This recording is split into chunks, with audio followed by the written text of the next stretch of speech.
God bless you. Thank you once again for joining us on this Sunday morning.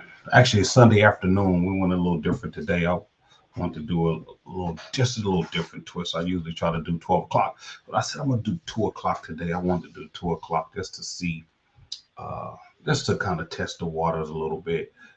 We certainly thank God again for His grace being so sufficient in our lives, and um, His grace being so profound uh,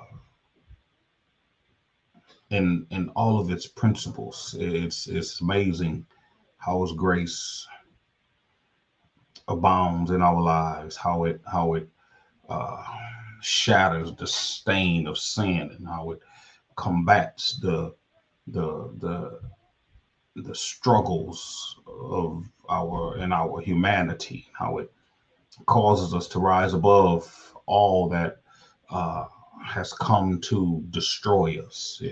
It causes us to soar in places seen and unseen. His grace is sufficient.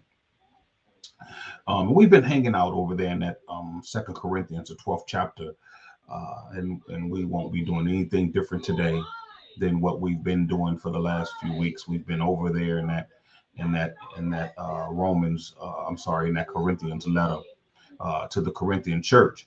So do me a favor, do me a favor. One of my good friends told me that he had said something to me, and I didn't see him on last week. So do me a favor. This is not. I'm on a streaming platform, so it's different from me being streaming directly onto Facebook. If I'm directly on Facebook, I'll actually see every time someone pops up. You don't even have to say nothing. I can still see you. On this platform, you have to say something to me so that I could see that you're here. And so I will certainly want to acknowledge you if you're here with me. It's just the way Facebook has this thing set up now. It's a little bit more challenging to get viewers to come to your platform. There's a little work you need to do too. Maybe I'm just not being diligent enough on the back end to get the numbers up a little higher, but certainly we thank God, amen, for the opportunity and the platform to be able to just express yourself, to say what you want to say, um, to be able to preach the gospel, to preach or talk your message, to deliver your product to an audience. I just thank God for the platform to be able to do this, and so I'm able to do it here, and I thank God for that. When nobody wanted to hear me in person, I could come here and I could talk to you, and maybe you won't see me live, but at some point you might see, what was being said. And so, but do me a favor, when you come on, just simply say something. Say, yes, I'm here. How you doing, bro? God bless you. Thank you, and then I'll know, that you're here, and I could acknowledge you and say something to you, because I certainly don't want to ignore you. I don't want to ignore you. We got some people that'll come on that don't know how to move in proper etiquette. And they start talking to you and saying something to you, and I'm actually, delivering a message. So I'm not teaching. I'm not having a dialogue. This is actually a monologue here. So, but thank you again for coming and being with us. Um, and delivering and I'm sorry, and just being with us while we talk what we talk. And so I certainly thank God again for His grace.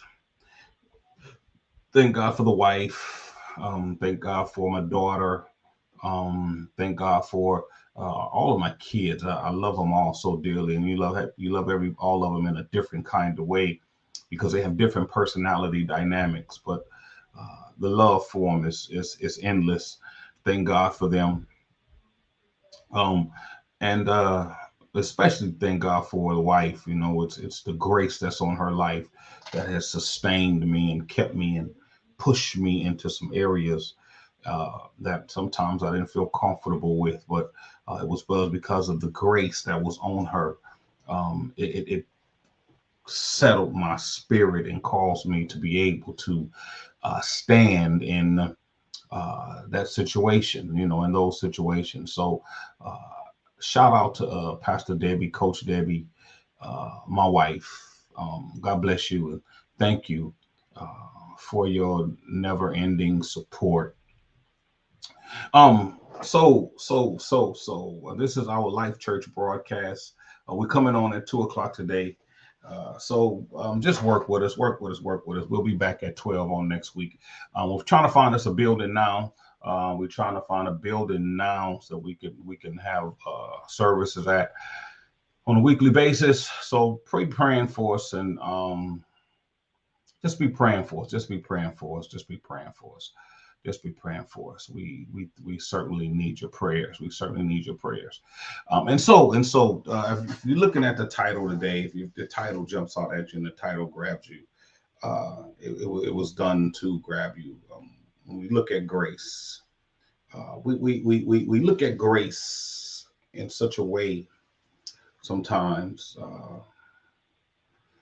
We think that we can abuse it. And we think that we could treat it haphazardly. But grace is significant because grace is not silly. It's not dumb. It doesn't have some dunk's hat on his head. It is very aware of what's happening in the world, and it's very aware of what's happening to you and what's going on in your life. I believe it was Zechariah. Zechariah says he indulges us into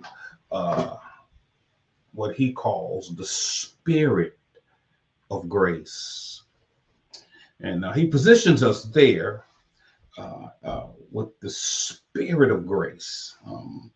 And it's an Old Testament passage. So it would read along the lines of this. It would say something like this. It would say, because grace in the Hebrew, and it's only one term for grace in the Hebrew language and the Hebrew thought, and it's Cain. But Zechariah says it like this. What's going on, Larry? Thank you for coming on, man. Zechariah says like this. He says, the Ruach is come to you. It's come upon you. It's the grace, the spirit of grace. And grace. I want you to know that grace is a direct emanation from Jesus Christ. It is by him and through him that grace is in the world. John says it like this. John says it over there in chapter 1, verse 14. John says it was grace that he was full of grace. And then he picks it up over there, I believe in 1:16, and he says that grace came by, the law came by Moses, and grace came by grace and truth. I'll say, I have to add that. Grace and truth came by Jesus Christ. So grace, as I alluded to earlier, grace is very intellectual, very intelligent. Grace is so profound that it is literally running the world. It is the system that is driving the world. It's grace that's sustaining the world and causing the world not to be consumed by the activities of human beings. And so human beings have come into the world and they have caused so much ruckus and so much chaos that God had to bring and send Jesus to come into the world to regulate the systems and the foundations of the world so that he could keep the world from being consumed by its behaviors. And so God brings grace into our society to cause us to learn how to live.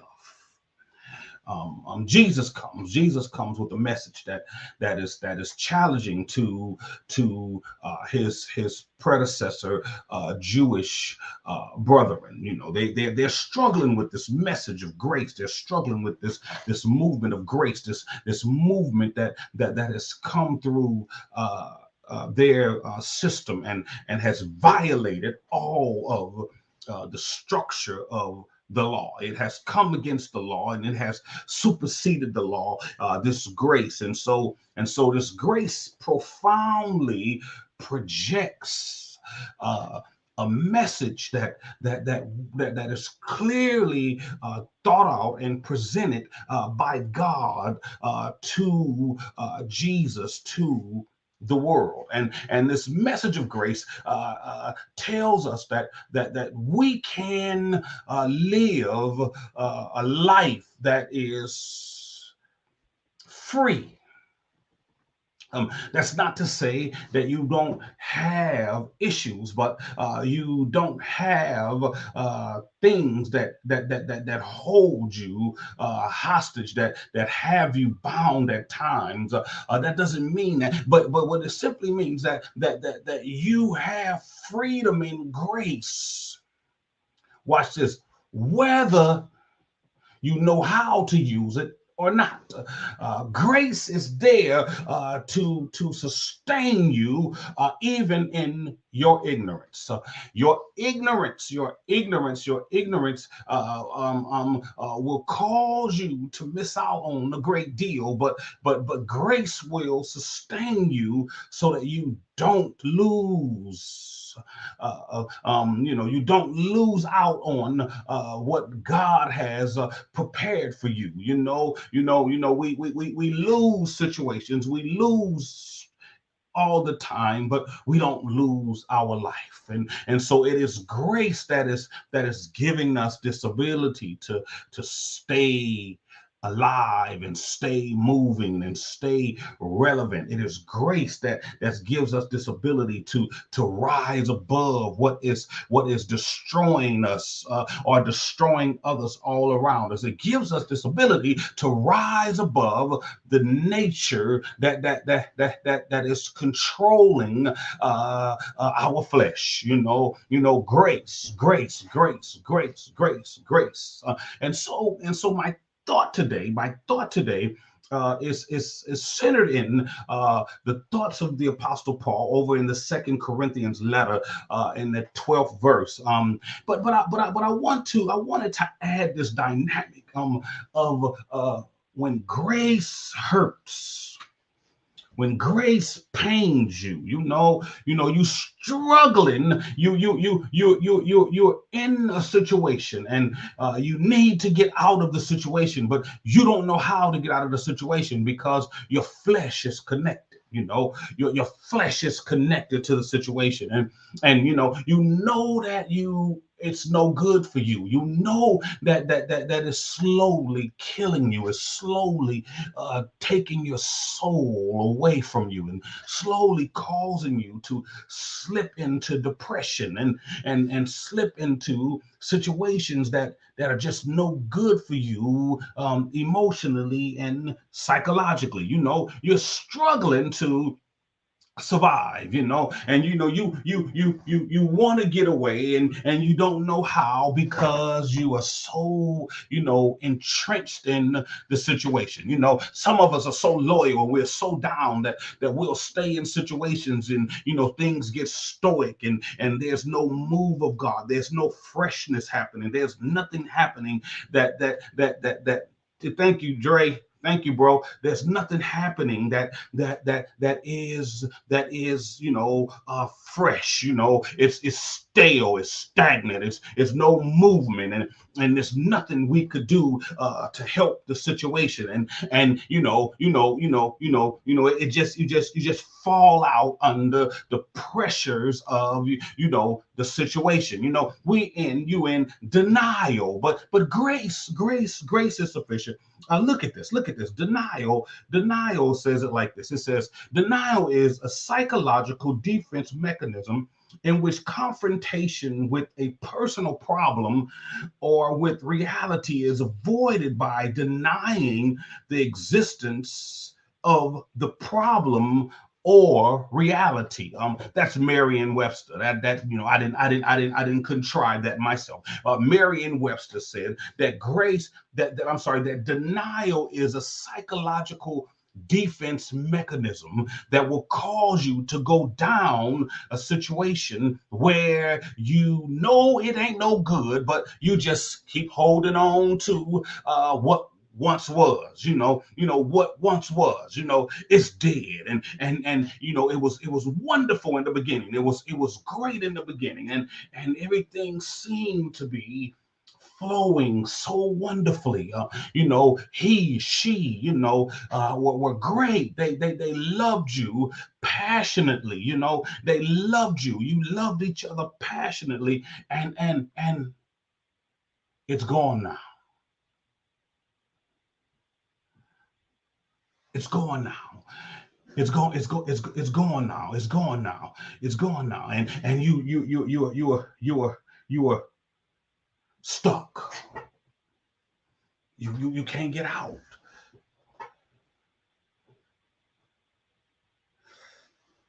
You're struggling to get out, but you are in a state of denial. The situation is no good for you anymore. It isn't serving any purpose. But and then and so let's go into a little bit further. That's a relationship situation, and that's a situation whereby you're trying to figure it out, and now God has to strip you of what you held sacred. You held sacred of that thing. You possessed it, and you went about it, and you loved it. But God was saying that it's time to move on. It's time to let it go. It's no more good for you. It may be good for somebody else, but it's no more good for you. You have grown past the situation. You have moved on to another level emotionally. You have moved on to another level mentally. You are not there anymore, but you stay anyway. Dre, we from the street, so there's a level of loyalty that we have, and it'll always be that thing, that loyalty, that street thing in us that just will just kind of keep you hanging around, because you know what it takes to be successful, and how to get it from the mud. So you're looking at someone that's trying, they're moving in a direction, and you see them trying to make it, but it's not working for you. It's not working for you, and you're struggling. So you're looking at it, and you gotta go. You gotta leave the situation. You gotta walk away, but that loved one is struggling to live. They're fighting cancer. It's stage 4, and it's painful, and you're watching them.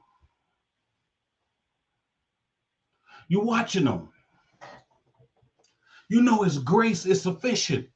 You're watching your family member. You're watching your loved one lose weight. You're watching them lose their hair. You're watching them, their countenance changing, and you're watching their body breaking down, and you're watching all of what is going on with them. And you see this, and you watching them sleep night in and day in and night out, just sleeping. And you know that death is imminent, and you're struggling, but His grace is sufficient.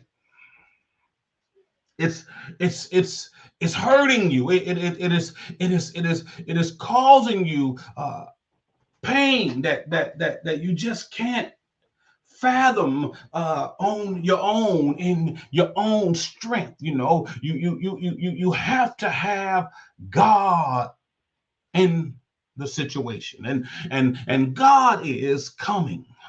He's coming. He's coming. He's going to give you the peace you need. But he has to take you through the process of pain. It ain't for you. It ain't just for you. Later on, you're going to be able to call somebody to work through the pains of grace. It's like grace. This grace is we look at grace, and we just we sway in grace, and because we know grace gonna cover us. Grace gonna cover our sins. It's gonna work through the process with us. It's gonna not let nobody know what you did. That's what His grace does. His grace will cover you. His grace will cover you. Other folks is being exposed, and the light is being turned on in their personal lives, and issues are coming up, and you got some stuff that happened, and but God is covering you. He's making sure that you don't get exposed, because what happened in their exposure might not be the same outcome. So God will just he'll just cover you. He'll just cover you. He'll keep it going. He'll keep you going. He'll keep you, because grace, we want you to know that grace is not a place where you just can freely just go and sin and just, do what you want to do. Grace is not that, it's not that that dude, if you will. It doesn't work like that. Grace is not designed for you to just live a life that's full and raging with the endless possibilities of your own fleshly desires, and your own fleshly movement. Grace is not for that. We want you to understand that grace never gives you a place and to act the way you want to act. Oh, no. We don't want you to get lost in the shuffle of sin, and think that oh, I just got grace, and grace is going to take me through. No, grace ain't gonna take you through. Grace is gonna rebuke you. Grace is gonna get you in line. Grace is gonna talk to you and tell you, don't go there, don't do. Let's go over there. Let's go quickly over there to Titus. Titus, I believe it's Titus 2. Titus 2, really quickly. I think it's 2 and 12. Titus 12. Titus 12. Titus 12. Let's really quickly. What grace wants to do in your life. What grace wants to do. Let's go there to Titus 2. 2 and 12. I think it's 2 and 12, maybe 2 and 10, but I'll say teaching us that, yes, 2 and 11. It says, for the grace of God that bringeth salvation hath appeared to all men. Look at this. Look at it.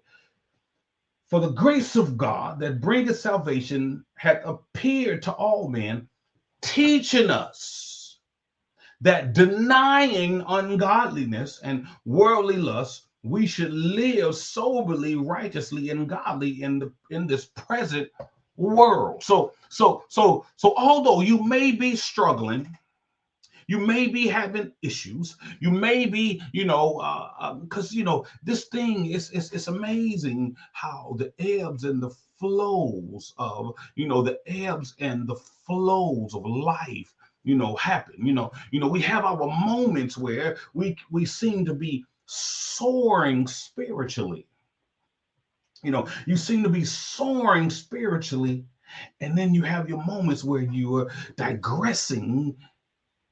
Your flesh is soaring fleshly. You have your moments where you just in struggle after struggle, trying to maintain the integrity of your spiritual life, the integrity of the spirit, trying to live this life of righteousness, trying to live this life, in that is pleasing to God. And you're struggling and you're wondering how and why and what is going on and why am I here? Why am I there? And grace is just working its process.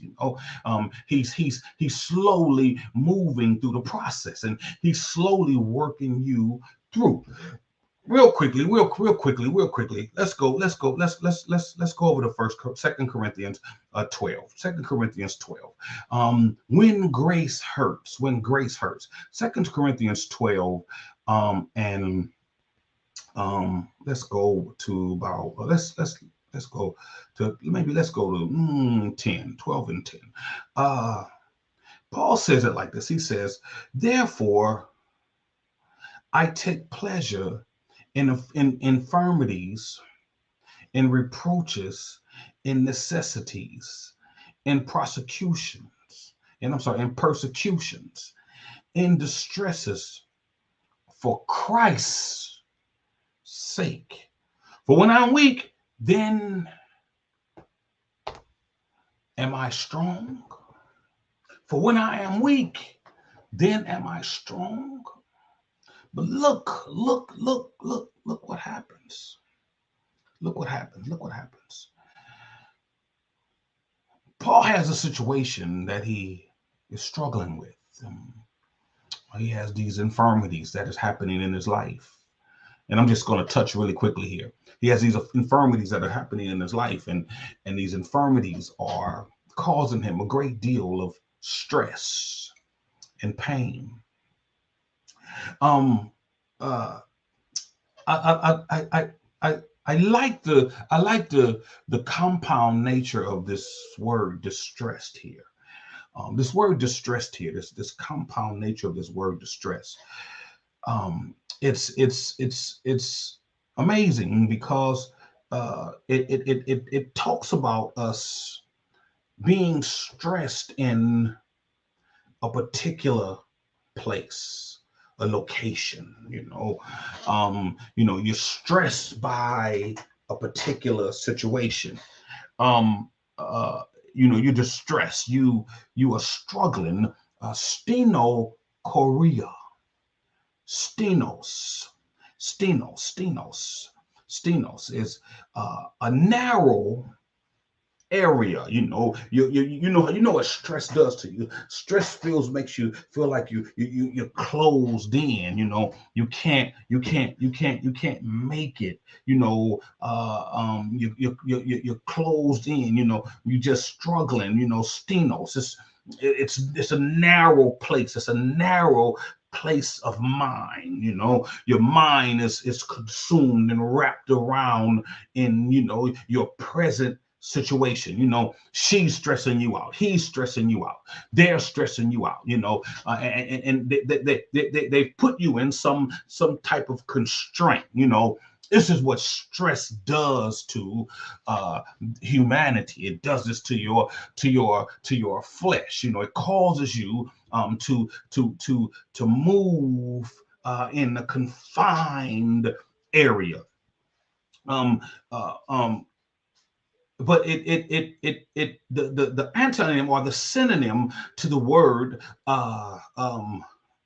stenochoria is this word that is called Delipsis, and delipsis is the troubles that are around you, the pressures that come to bring stress upon your life. You know, it brings stress upon your life, and it causes you to struggle. And Paul in the passage, he talks about the stresses, and he talks about the troubles that come to upon the believer, and Paul is saying that came upon him, and Paul is saying even in all of those struggles and all of those issues, I'm in grace. I'm in a great deal of pain, but grace is with me because God said it was. God says to him, he says to him,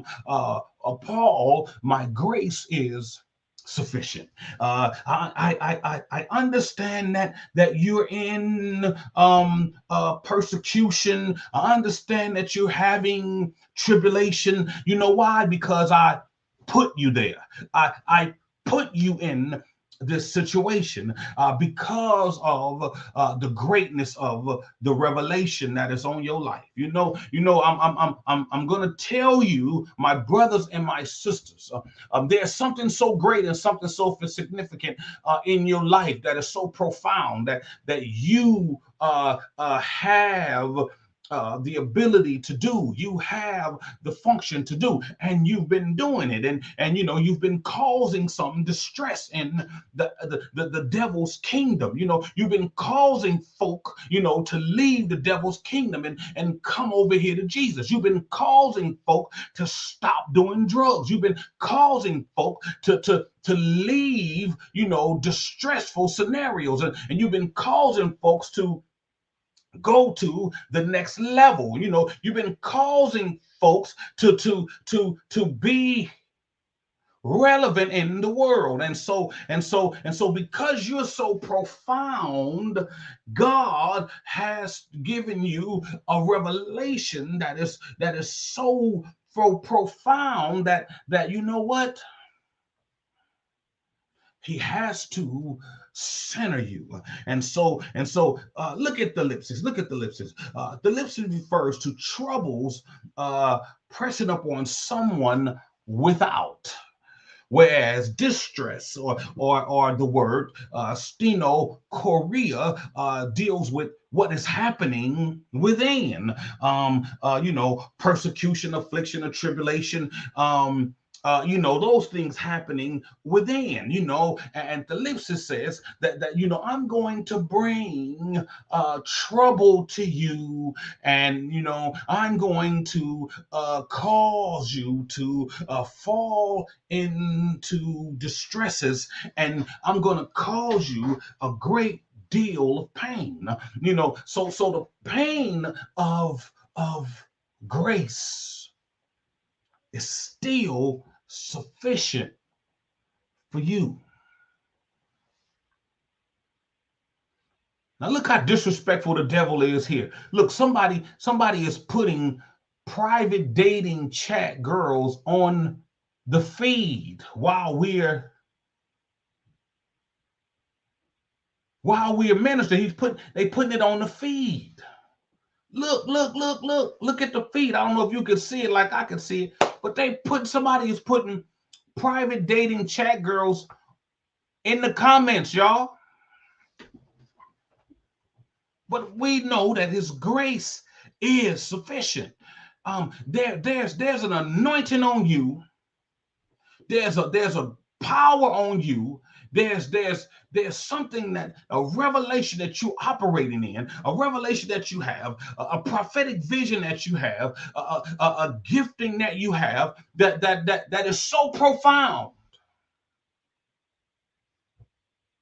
Hey, Nisi, thank you for coming. That is so profound. You're so relevant.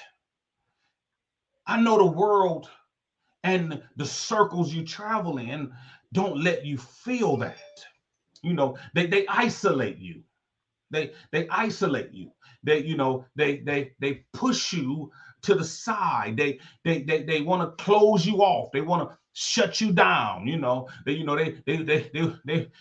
to act like, they want to act like you don't exist. They want to treat you like you're irrelevant. They want to treat you, they want to treat you poorly.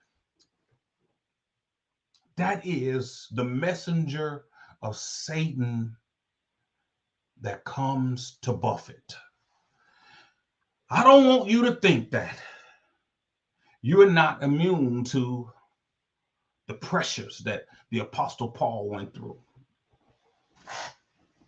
Oh, he went through some stuff, and you are no different. Your life has been no different.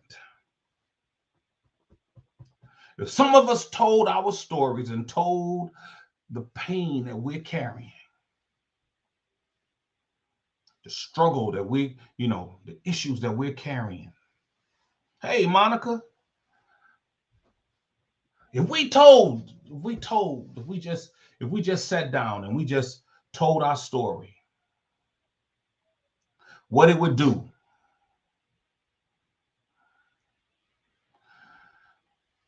how it would set somebody free, the issues that we have rose up through, the pain that we have walked through, that we're yet walking in and walking through, hurting. I mean, I'm talking about some severe pain. But His grace is sufficient for you. It's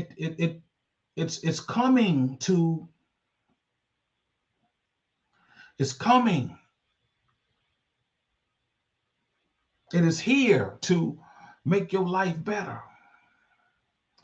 There's 5, look at this, y'all. There's 5 stages to grace. The first one we touched on today is denial. The second is anger, and I'm coming to a close. The third is bargaining. The fourth is depression. And the fifth is acceptance. Look, you start off with denial and you walk through all of these only to come to the realization that I have to accept the inevitable. The inevitable is that the relationship is over. The system, the thing that you use to sustain you is over. The job has stressed you so bad that it has caused you to have to go out on stress leave. It's over. It's over. But we got to walk through these issues so that we can get to the place where we can come to the conclusion that nothing is going to separate me from the love of God. 5 stages of grace. I'm going to repeat it again. Denial, anger, bargaining, depression, and acceptance.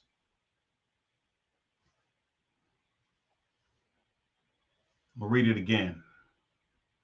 Denial, anger, bargaining, depression, acceptance. These 5 dynamics that are functioning in grace.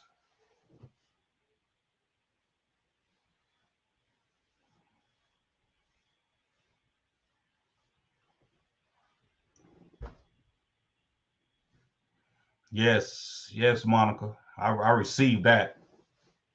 Sis.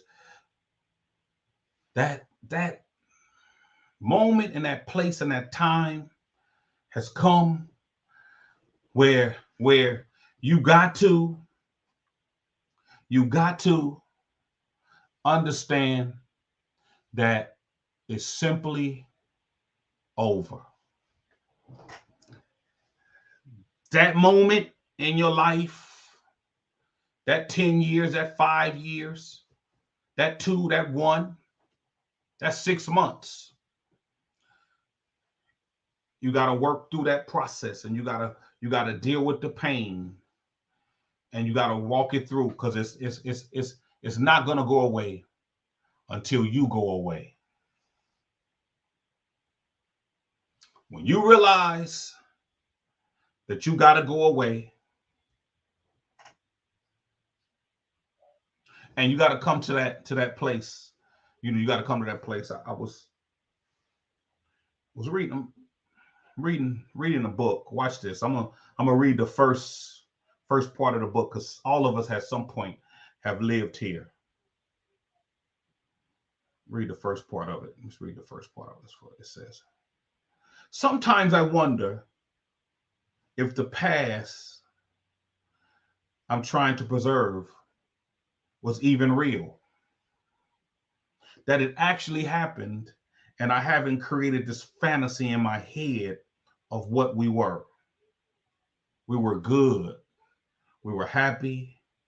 I believe it so fully, I can almost taste it, like that one perfect bowl of ice cream topped with whipped cream and pears that I share with my father at an out-of-place French-style bakery that closed its doors only months after opening. Watch this. John and I were happy once, and the certainty of the fact that the memory of what we were was the only thing keeping me from what? Leaving, and I had nowhere to go. But I want to tell you in my close, you have grace to go to. You have grace to go to. You might not have nowhere physically that you could escape to, but you can escape in the bounty of God's grace. And let him lead you where you should be. Because all of us have a destiny. We have a place that is designed specifically for us. It's designed to empower and improve who you are and what you are. Who you are and what you are the two most relevant forces in this life. And you got to determine how you move in both of those arenas. Because both of them can cancel each other out and cause you to live in a place of total stagnation. When grace hurts, it's only hurting to get you to a better, more efficient place in your life presently and in your relationship with God. God bless you. Thank y'all for coming in and joining us on today. We sure appreciate you all. If you guys want to be a blessing to us, if you guys want to support us by way of giving, our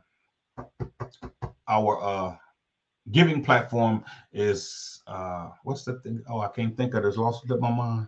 Cash App. I'm sorry, Cash App. Cash App is $ Life is Church. Cash App is $ Life is Church. Yes, praise him. Yes, seek him. He is full of grace and mercy. I've been there and it was painful. Yes, I know it was, Monica. I know it was, having to maneuver out of that, and work your way through that. That's a hard thing to go to do, especially when you love somebody or love the situation almost more than you love yourself. But I know His grace just carried you through. It just took you through. It just took you through day by day. But our giving platform is Cash App, and it's $ Life is Church. Be a blessing to us. Connect with us there, and yes, it's His grace. Connect with us there, and we'll see you guys again on next week. We'll see you guys again on next week. Be praying for us. We're trying to find us a building. We're trying to think of how we're going to maneuver with the building, how this thing is going to happen, how we're going to move this process through, share a building, our own building, community center. However, I'm just trying to work the process through. His grace is sufficient. Pray with us, though. Pray with us. God bless you, and thank you all for joining us. Y'all have a blessed day.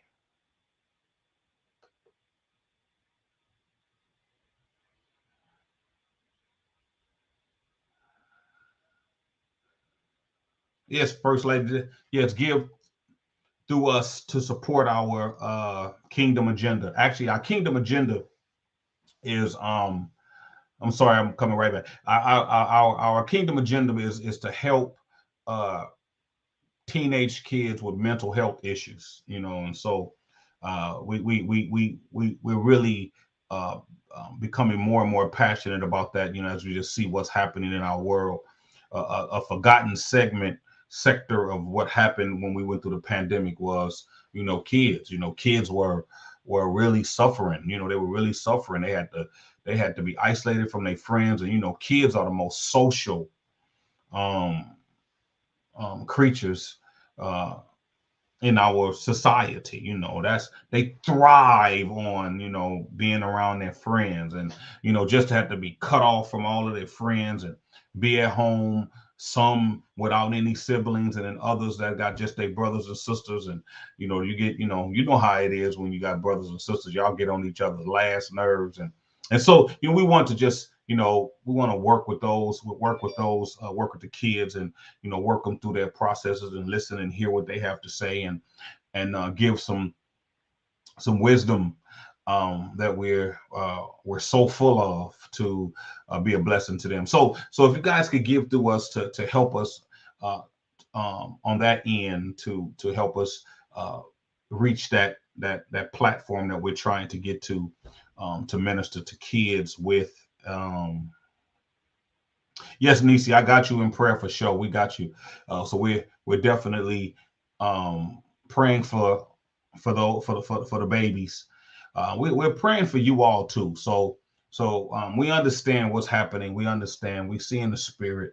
We don't say a lot all the time about what we see. We ain't trying to be super deep, but we do see, and God has given us some insight. And we just thank God, amen, for it. And we're willing to use it when it's necessary to use it. And so we're praying for you all. We got you guys up in prayer. And we hoping that you guys are praying for us as well. God bless you. Thank y'all for joining us. Y'all have a blessed day.